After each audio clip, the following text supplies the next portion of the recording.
कुष्ठ ना तो ईश्वर का श्राप है और ना ही पिछले जन्म के पाप का फल। ये तो किसी सामान्य रोग की तरह है। चमड़ी पर फीका लाल या पीला दाग, जिसमें सुन्नपन हो, हाथों पैरों में झुनझुनी, शरीर की कोई नस मोटी हो जाना कुष्ठ रोग के लक्षण हैं। 30 जनवरी से 13 फरवरी 2025 तक स्पर्श लेप्रोसी जागरूकता अभियान मनाया जा रहा है। हरियाणा के सभी सरकारी अस्पतालों में कुष्ठ रोगियों के इलाज के लिए MDT की मुफ्त सुविधा उपलब्ध है। अधिक जानकारी के लिए अपने नजदीकी स्वास्थ्य केंद्र या जिला कुष्ठ रोग अधिकारी से संपर्क करें। स्वास्थ्य विभाग हरियाणा द्वारा जनहित में जारी।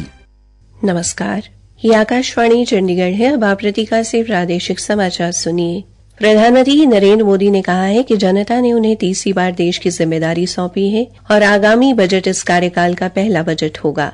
संसद के बजट सत्र की शुरुआत से पहले मीडिया को संबोधित करते हुए प्रधानमंत्री ने कहा, इस सत्र में कई महत्वपूर्ण निर्णय लिए जाएंगे। Reform, perform and transform. जब विकास की तेज गति को प्राप्त करना होता है तो सबसे ज्यादा बल रिफॉर्म पर रहता है। राज्य और केंद्र सरकार ने मिलकर के परफॉर्म करना होता है और जन भागीदारी से हम ट्रांसफॉर्मेशन देख सकते हैं। श्री मोदी ने विश्वास जताया कि वर्ष 2047 में जब भारत अपनी स्वतंत्रता के 100 वर्ष पूरे करेगा, तब देश विकसित भारत के अपने संकल्प को पूरा करेगा। उन्होंने कहा कि बजट देश में ऊर्जा और आकांक्षाओं का संचार करेगा।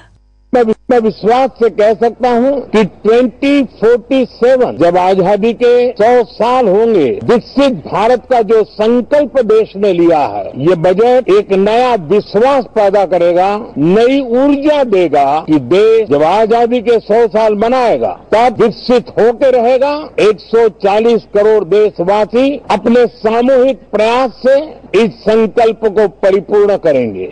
श्री मोदी ने कहा कि ये बहुत गर्व की बात है कि भारत ने एक लोकतांत्रिक राष्ट्र के रूप में 75 वर्ष पूरे कर लिए हैं और वैश्विक स्तर पर अपनी पहचान बनाई है। प्रधानमंत्री ने संसद के सभी सदस्यों से देश को विकसित राष्ट्र बनाने में योगदान देने की अपील भी की। हरियाणा के मुख्यमंत्री नायब सिंह ने कल पानीपत में कपड़ा उद्योग के प्रतिनिधियों के साथ बजट पूर्व परामर्श बैठक की। बैठक में विभिन्न उद्योग संगठनों के 15 प्रतिनिधियों ने हिस्सा लिया। इस मौके पर उद्योग एवं वाणिज्य मंत्री राव नरबीर सिंह भी उपस्थित रहे।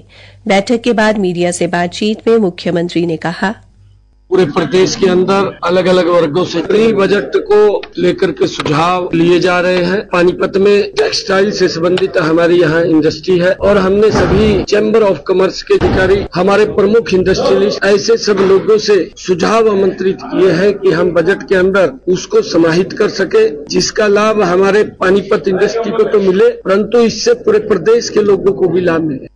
मुख्यमंत्री ने कहा कि उद्यमी अपने सुझाव सरकार द्वारा बनाए गए पोर्टल या लिखित रूप से भी दे सकते हैं। उन्होंने कहा कि अब तक प्रदेश भर में विभिन्न वर्गों के प्रतिनिधियों के साथ आयोजित बजट पूर्व परामर्श में 9000 सुझाव प्राप्त हुए हैं।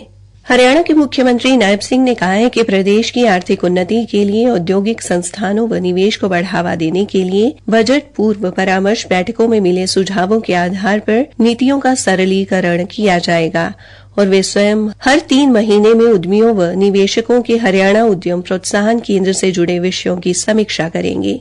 मुख्यमंत्री कल फरीदाबाद में वित्त वर्ष 2025-26 के लिए विनिर्माण क्षेत्र से संबंधित हितधारकों के साथ बजट पूर्व परामर्श बैठक की अध्यक्षता कर रहे थे। बैठक में श्री नायब सिंह ने प्रतिनिधियों के सुझावों को ध्यानपूर्वक सुना और आगामी बजट में आवश्यक विषयों पर विचार करने का आश्वासन दिया। हरियाणा के शहरी स्थानीय निकाय मंत्री विपुल गोयल ने निर्माण कार्यों में गुणवत्ता का ध्यान न रखने वाले ठेकेदारों को काली सूची में डालने के निर्देश दिए हैं। स्थानीय निकाय मंत्री ने कल चंडीगढ़ में प्रदेश भर के नगर निकायों के अधिकारियों की बैठक ले रहे थे। उन्होंने कहा कि निर्माण कार्यों में गुणवत्ता से कोई समझौता नहीं किया जाएगा। बैठक में उद्योग और पर्यावरण मंत्री राव नरबीर सिंह भी उपस्थित रहे। श्री गोयल ने विभाग की जमीन का रिकॉर्ड अपडेट करने के निर्देश दिए और कहा कि यदि किसी ने कहीं कब्जा किया है तो उसे हटवाया जाए। उन्होंने कहा कि सफाई व्यवस्था में किसी प्रकार की लापरवाही नहीं होनी चाहिए। इसी के साथ ये समाचार बुलेटिन समाप्त हुआ।